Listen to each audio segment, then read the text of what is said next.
The last stone teetered twice before settling into place.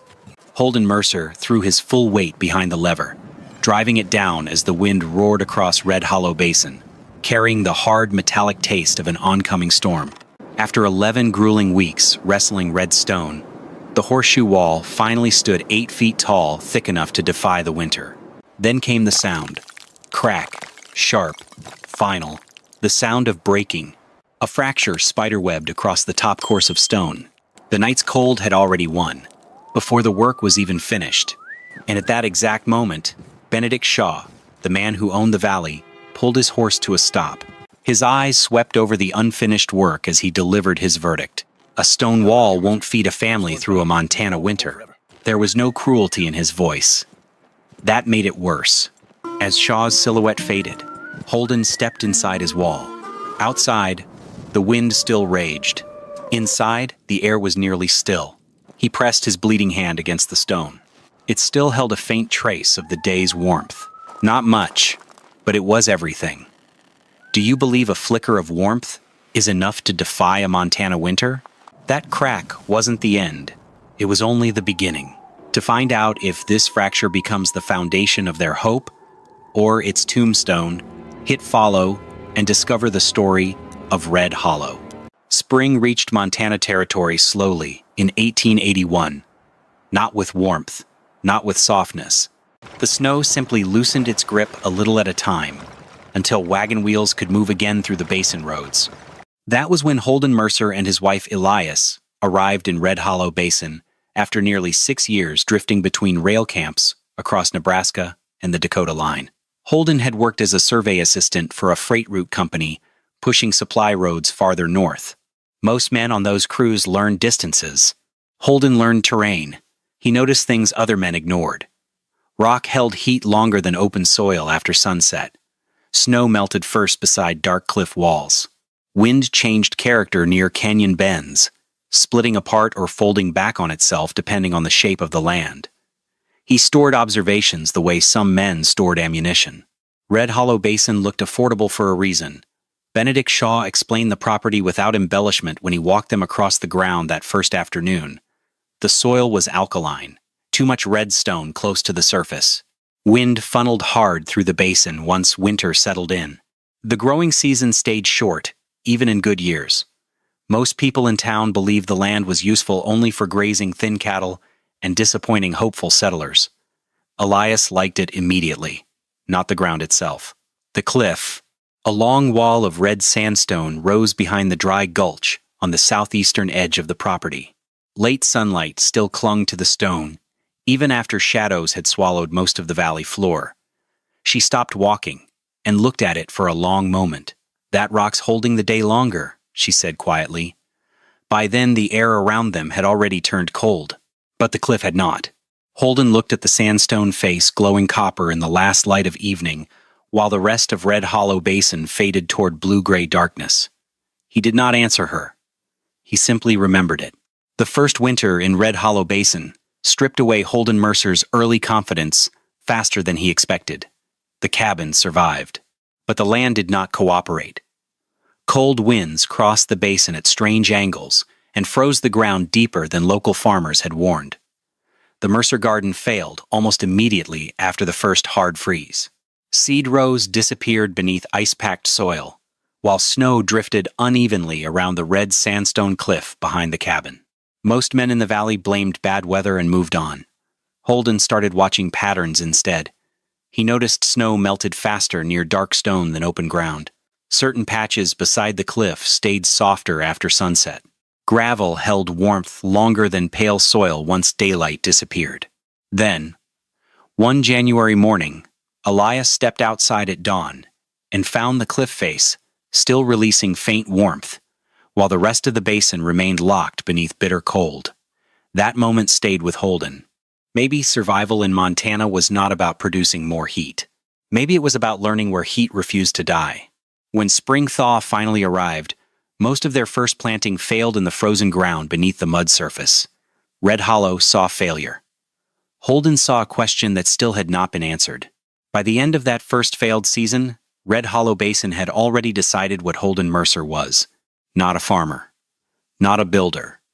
A man dragging his wife toward starvation because he had become obsessed with stone and weather. Caleb Dunn, a cattle rancher known for speaking louder after whiskey, laughed openly outside the saloon one windy afternoon. Mercer's trying to grow supper out of canyon walls. The men around him laughed with the relief people often felt when somebody else failed first. Pastor Eli Cutter approached the matter differently. During Sunday sermon, he warned about men who mistake stubbornness for wisdom and confuse hardship with purpose. Nobody in Red Hollow missed the meaning. A few days later, Agnes Cutter, the pastor's wife, and one of the valley's strongest social voices, arrived at the Mercer cabin carrying fresh bread wrapped in cloth. Charity was the excuse. Inspection was the real reason. She studied the cracked walls, the stacked notebooks, the survey stakes outside.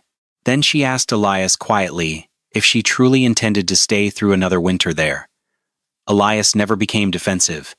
Instead, she looked toward the north side of the basin and asked a question of her own. How long does snow stay against your north fence in February? Agnes frowned slightly. She did not understand. But Elias did. She had started noticing that snow never settled evenly. Wind shaped it. Sun shaped it. Stone shaped it. Outside town, Holden stood alone beside the red cliff face with strips of cloth tied to survey poles, watching the evening wind change direction along the canyon bend. Far behind him, laughter drifted faintly from the saloon. He never turned around. Holden Mercer spent the entire spring studying the land, the way other men studied livestock prices or weather reports. Every evening at sunset, he pressed the back of his hand against different sections of the red sandstone cliff and recorded temperatures in a leather ledger already stained with ash and dirt. Each morning before sunrise, he walked the basin, checking where snow still remained and where it vanished first. Patterns began to appear. The southeastern cliff face stayed warmer than the valley floor long after dark. Black gravel held radiant heat longer than pale-packed soil. Wind did not move in straight lines through Red Hollow Basin. It bent around obstacles, folded through narrow cuts, broke apart near curved surfaces. So Holden started building small tests. Low piles of dark gravel, shallow trenches beneath stone shelves.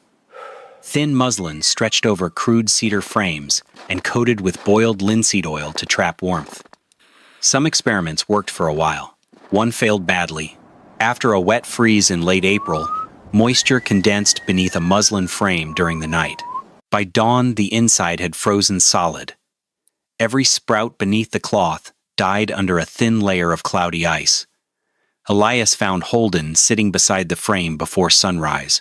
The dead shoots were still standing upright inside the frost. Most men would have kicked the structure apart. Holden did not touch it. He opened the leather ledger on his knee instead and wrote down outside temperature, wind direction, soil warmth, moisture depth, freeze time. Nature had corrected another assumption. And for the first time since arriving in Montana, Holden stopped treating failure like an insult and started treating it like information.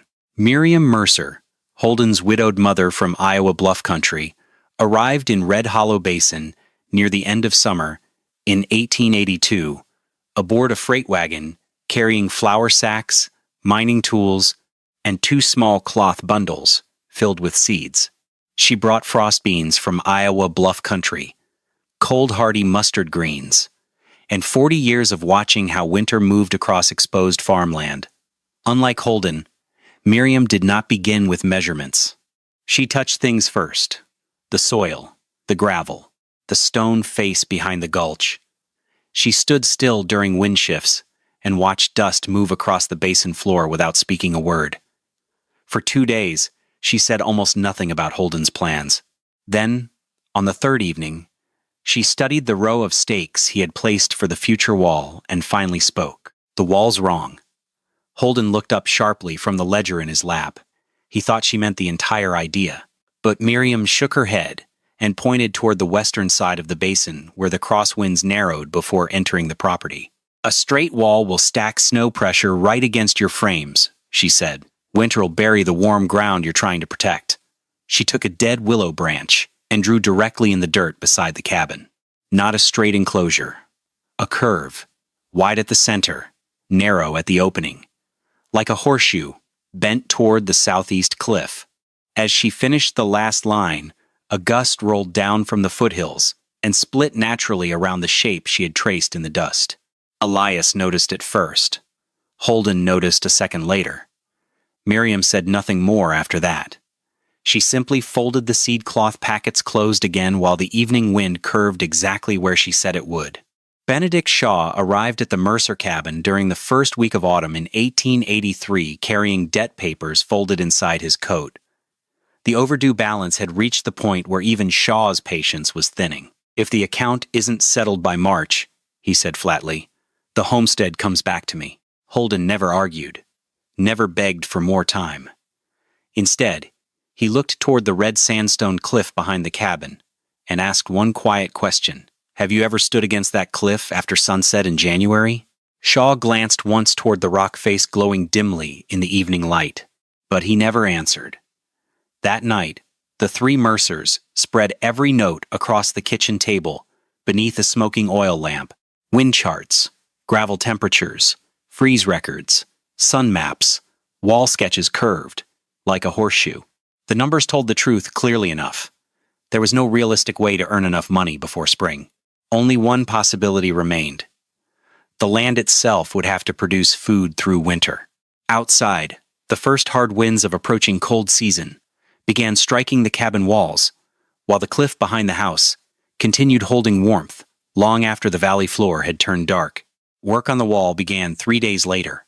Holden, Elias, and Miriam climbed the southeastern slope each morning before sunrise carrying old iron wedges, sledgehammers, and cottonwood levers cut from creek bottoms farther north. The sandstone broke unevenly. Some pieces split clean. Others shattered without warning and rolled back down the hillside through loose gravel and frost. They hauled each usable block with an aging mule named Brack, whose breath smoked white through the cold morning air. Rawhide runners beneath the stone sleds screamed across frozen ground every time the load shifted sideways. The enclosure slowly took shape below the cliff, not straight, curved, wide through the center where trapped air could settle. Narrow at the southeastern opening where sunlight entered during winter afternoons. The northwestern spine stayed thicker than the rest, to absorb the worst crosswinds blowing down from the Absaroka foothills. But winter fought every step of it.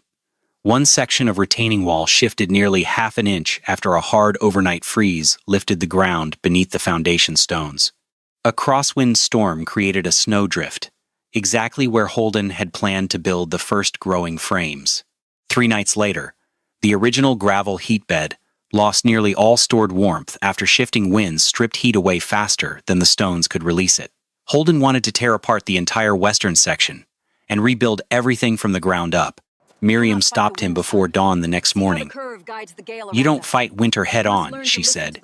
"You redirect it." So they adjusted instead of starting over. Low vent gaps near the wall base relieved pressure during wind bursts. Drainage trenches beneath the gravel stopped meltwater from freezing under the heat beds. Along the outer curve, Holden added short, jagged projections of stone Miriam called wind teeth to break apart clean airflow before it reached the enclosure center. The difference appeared slowly. One evening near dusk, Holden stepped inside the completed curve while wind hammered across the open basin outside. For the first time since arriving in Montana, the air around him did not strike straight through his coat. The wind moved around him instead. Once the wall stood complete, Holden Mercer stopped thinking like a homesteader and started thinking like a man testing a machine. Every evening after sunset, he carried thermometers into the enclosure and placed them carefully in different locations. One near the gravel beds, one against the sandstone face, one outside the wall in the open basin, where the wind still moved freely across the valley floor. Then he waited. The first readings changed everything. Inside the enclosure, temperatures stayed 8 to 11 degrees warmer than the exposed valley during the first hours after dark. Dark gravel released warmth slowly beneath the stone slabs. Even near midnight, the sandstone cliff continued giving back traces of the heat it had absorbed during the day. For the first time, Holden saw proof instead of theory. The enclosure was creating its own air pocket, Not warm enough for comfort, but different. Different mattered. Then nature corrected him again. A wet freeze rolled through Red Hollow without warning after 2 mild afternoons. Snowmelt seeped beneath one section of gravel bed and became trapped overnight. By dawn, the moisture had frozen solid under the stones. The heat disappeared almost instantly from the entire eastern corner of the enclosure. Holden blamed the gravel depth at first, then the stone spacing. Elias noticed the real problem. During daylight, meltwater had been draining downhill beneath the gravel pocket. Once temperatures dropped, the water froze under the bed and pulled heat away faster than the stones could replace it. So the three of them dug narrow drainage trenches beneath the gravel layer, using trench blades Amos Pike had forged weeks earlier. The next night, the temperatures stabilized again. Late that evening, Holden sat alone inside the enclosure, with the ledger balanced on one knee. Outside the wall, the basin wind still carried sharp cold across the snowfields. Inside, the gravel beneath his boots continued releasing faint stored warmth into the darkness. Warm air alone could not grow food. Holden understood that before the first snow of November ever reached Red Hollow Basin, the enclosure could hold heat. The cliff could return warmth after sunset, but the soil inside still behaved like dead ground. So the three of them began hauling black silt from an old floodplain nearly a mile north of the homestead. Every load crossed frozen terrain. Buckets swung from hand poles across their shoulders, while Brack pulled heavier sled loads behind them through shallow snow and frozen grass. The black silt came from low bends, where spring runoff had settled for years before drying into dark, fertile layers beneath the surface crust. Back at the enclosure, they mixed it with ash compost from the stove pit, mule bedding, charred straw, broken organic matter scraped from creek edges. The work became slower every week. Food supplies tightened. Holden reduced the cornmeal portions without discussing it aloud. Beans soaked longer in water before cooking, because swollen beans filled the stomach better than dry ones. Nobody complained. One morning during the third hauling trip, Miriam stopped halfway across the basin. Not dramatically. She simply stood motionless in the wind, with both hands still gripping the carrying pole, while her breath moved in slow, white clouds through the cold. For several seconds, Holden thought she might collapse into the snow, but she did not. She adjusted her grip and kept walking. That was frontier endurance in its purest form. No speech, no self-pity, just movement, continuing after comfort had already ended. Weeks later, Elias turned over one section of newly mixed soil beneath the enclosure and paused. Steam rose faintly into the cold evening air. Then the smell reached her. Not ash, not rot. Living earth. Holden knelt beside her without speaking and pressed the soil between his fingers. Moisture remained trapped beneath the surface, instead of draining away into frozen ground. That night, he opened the leather ledger and wrote a single line beneath the temperature notes. Soil no longer smells dead. Holden brought the wagon spring iron to Amos Pike's smithy just after the first hard freeze locked the basin roads.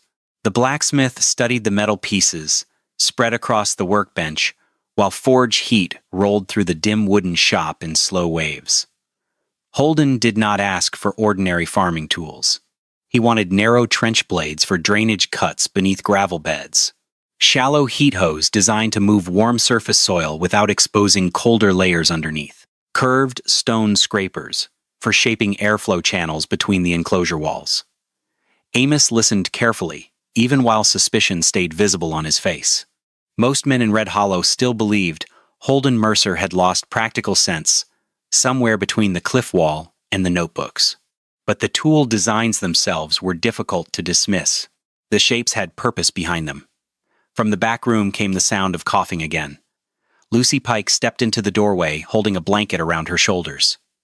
The cough had lingered through most of autumn now. Long winters without fresh food had a way of draining strength from people slowly in frontier country.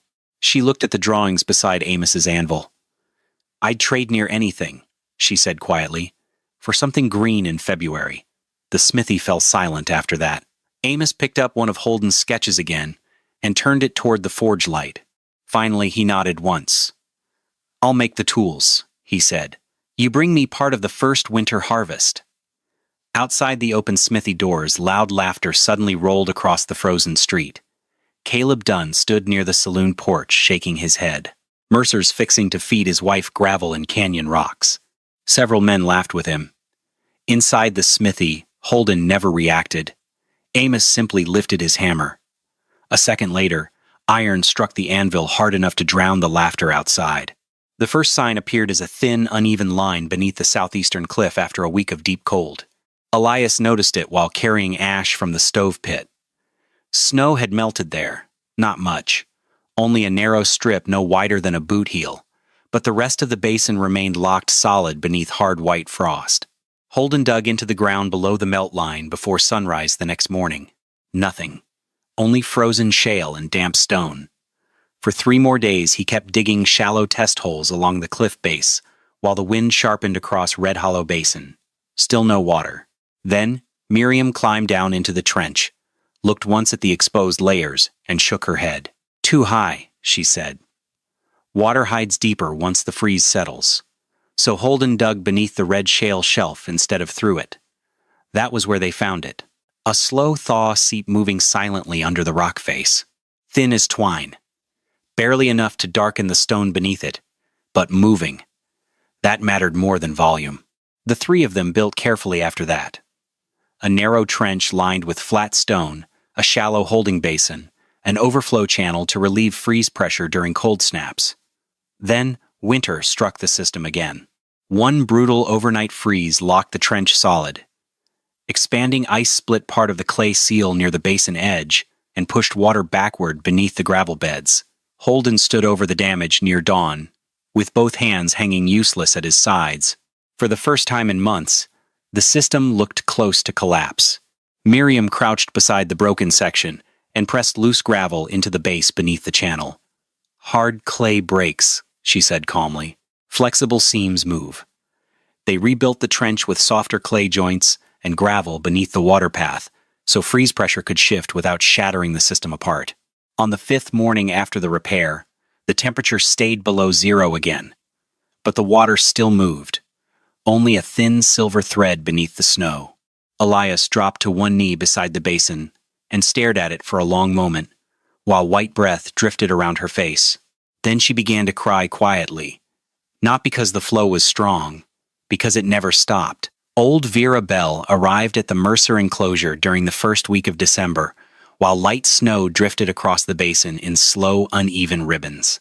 Most people in Red Hollow avoided the old widow when possible. She had spent years moving between abandoned mining camps north of the territory line, trading herbal remedies, seeds, and weather knowledge for supplies.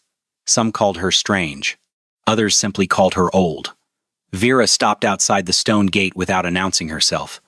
For several minutes, she said nothing. Her eyes moved slowly across the enclosure. The curved walls, the gravel heat beds, the muslin-growing frames darkened with oil, the narrow trench where water still flowed beneath the edge of forming ice. Finally, she looked toward Holden. "You're bending winter instead of fighting it."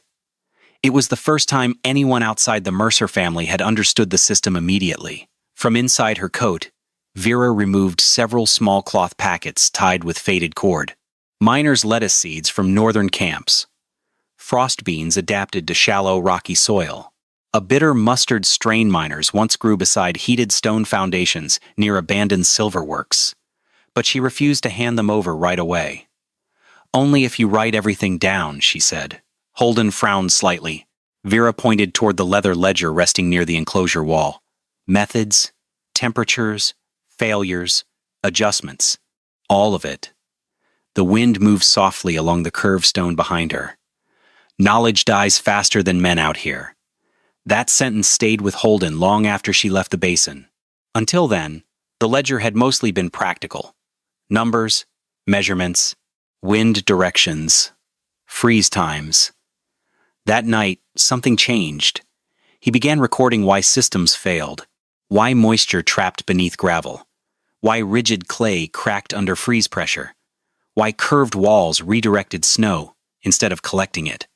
Not just results, understanding. By lantern light, Holden filled page after page while Elias carefully labeled the seed packets beside him. Outside, winter pressed harder against Red Hollow Basin.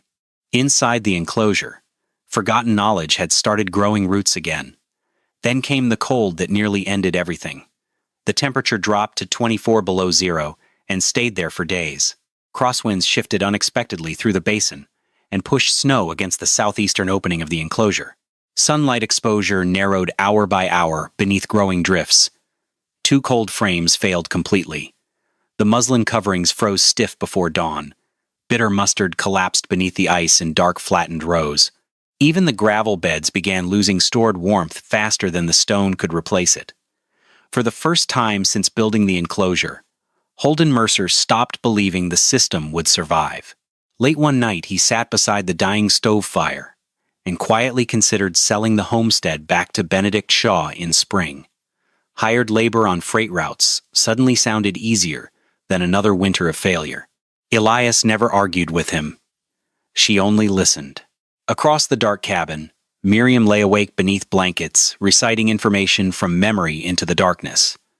Planting dates, heat retention numbers, freeze thresholds, drainage timings, not encouragement. Inventory.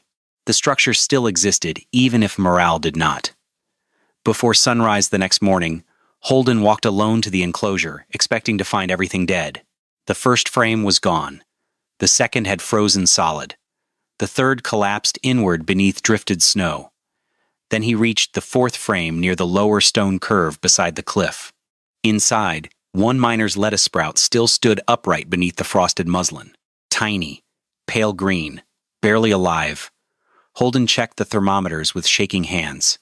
Inside the enclosure, 21 degrees. Outside the wall, -22. The margin was almost nothing, but it was enough. He lowered himself slowly into the snow beside the surviving sprout, while wind screamed across the frozen basin beyond the stone wall.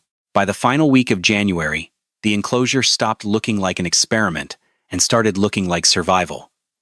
Not abundance, survival.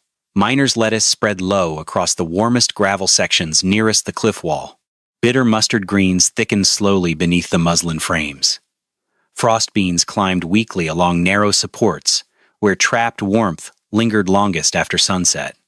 Holden harvested carefully, only outer leaves. Never enough to weaken the roots beneath them. The first night, the 3 Mercers ate fresh greens inside the enclosure. Nobody spoke for several minutes. The lettuce tasted cold and sharp. The mustard carried bitterness strong enough to sting the tongue. But after months of beans, cornmeal, and salt pork, the flavor felt almost shocking. A day later, Holden carried a small wrapped bundle of greens to Amos Pike's smithy. Lucy Pike ate the first leaf slowly, while standing near the forge heat. Color returned to her face before she even finished chewing. Word spread through Red Hollow by evening. The next morning, Holden brought several bunches of mustard greens into the general store to trade for flour and lamp oil. Most people stared in silence before anyone spoke. Fresh green food in January did not belong in Montana territory. Caleb Dunn stood near the stove, watching the leaves with narrowed eyes. He never laughed this time. Then one of the storekeepers bit into a mustard stem. The sound echoed sharply through the room. Crisp, fresh, real. Conversation stopped immediately. For several seconds, the only noise inside the store came from the wind rattling the front windows. Pastor Eli Cutter responded during Sunday's sermon the following morning. Pride, he warned the congregation, often disguises itself as cleverness, but the words no longer carried the same certainty they once had. People had now seen green leaves with their own eyes, while deep snow still covered the valley outside. The largest blizzard of the winter reached Red Hollow Basin 3 days after Holden Mercer noticed the pressure drop. The signs appeared early. Wind direction shifted twice in one afternoon. The air turned strangely still before sunset. Snowbirds vanished from the fence lines. Holden harvested every mature frame before the storm arrived. Then, winter hit the valley all at once. Fast. Hard. Fence posts disappeared beneath drifting snow before midnight. Freight wagons traveling from the southern routes vanished somewhere beyond the canyon roads. Cattle froze standing against broken windbreaks. Food stores across Red Hollow began shrinking faster than anyone wanted to admit. Inside the enclosure, the system fought for survival hour by hour. Near midnight, the trench water slowed dangerously beneath forming ice. One section of the western wall cracked sharply after freeze pressure shifted under the foundation stones. Holden and Elias pulled on heavy coats and forced themselves outside into the whiteout carrying shovels and lanterns. Wind slammed through the basin so hard, the lantern flame nearly vanished twice before they reached the trench line. Elias dropped to one knee beside the frozen channel, while ice formed across the fingers of her soaked gloves. She hacked loose-packed snow, while Holden broke ice from the overflow cut with the back of a trench blade. The water moved again just before dawn. Barely. But enough. By the second day of the storm, people started arriving at the stone gate. Lucy Pike came first, wrapped in blankets beneath Amos's coat, asking quietly if any greens remained. Later that evening, Caleb Dunn appeared with snow frozen across his beard. His youngest daughter had begun showing early signs of scurvy after weeks without fresh food. He could barely look Holden in the eye while speaking. Holden gave him mustard greens anyway. Then came the final knock. Pastor Eli Cutter stood outside the enclosure gate deep into the night while snow blew sideways across the basin. His son burned with fever back at the cabin. The pastor's face looked older than Holden remembered. For a moment, neither man spoke. Months earlier, Cutter had warned the entire town about pride disguised as cleverness. Now he stood in front of a stone wall, during the worst storm of the winter, asking for vegetables. The blizzard roared across Red Hollow Basin like an animal trying to tear the valley apart. But the footprints in the snow all led to the same place. When the storm passed, Red Hollow looked like a buried world. Fences and trails had vanished, leaving only a white silence. But the Mercer enclosure had held firm. The water in the trench still flowed, and beneath the frosted muslin, green leaves still pushed upward. The real story, however, wasn't inside the walls. It was etched in the snow outside. Dozens of footprints, beaten into a makeshift path, all led to one place, their stone gate. The tracks of Amos Pike, of Caleb Dunn, of Pastor Cutter. The entire valley had been forced to carve a new path through the snow, just to find its way to their small pocket of warmth. Standing atop the curved wall, Holden looked down at the undeniable proof. Winter wasn't over, but the battle for Red Hollow was decided. Now, they had to prepare for spring. Spring arrived late again the following year, but the problem waiting for Red Hollow Basin did not come from snow. It came from the supply routes. Freight teams traveling north brought word that seed blight had destroyed much of the region's spring stock farther south. Several settlements were already rationing what little remained. Prices tripled within weeks. For the first time since the basin was settled, Red Hollow faced the possibility of entering planting season without enough viable seed to survive the year. 3 days later, Benedict Shaw walked to the Mercer homestead through wet thaw mud instead of arriving on horseback. That detail mattered. Men rode when they intended to speak from authority. They walked when they came looking for answers. Inside the cabin, Holden opened the leather ledger across the table. Heat logs, freeze records, planting depths, seed-saving notes, germination timings beneath different gravel temperatures. Beside him, Miriam uncovered trays filled with early starts growing inside shallow stone beds near the enclosure wall. Miner's lettuce, cold mustard, frost bean seedlings already hardened against late freezes. Benedict Shaw studied the pages for a long time without speaking. Then his eyes moved toward the curved enclosure beyond the cabin window, where snow still lingered outside the wall, while green rose remained alive within it. That was the moment he understood the true scale of what Holden Mercer had built.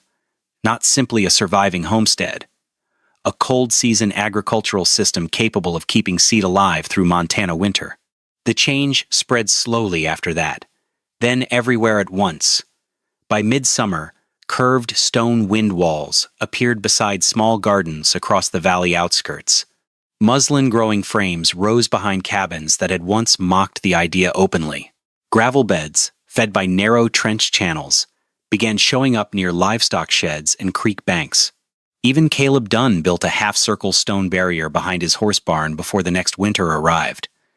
Pastor Eli Cutter delivered a different sermon that autumn. This time, he spoke about wisdom proven through endurance. Holden Mercer never celebrated any of it. No speeches followed. No town ceremony. No grand declaration. Each evening, he simply continued writing inside the leather ledger, while the enclosure gathered warmth behind the cabin. Stone, heat, seeds, failures, adjustments, knowledge surviving winter. And across Red Hollow Basin, more walls now curved quietly toward the southeastern sun, while the final snow of spring melted first along the warmed sandstone edges.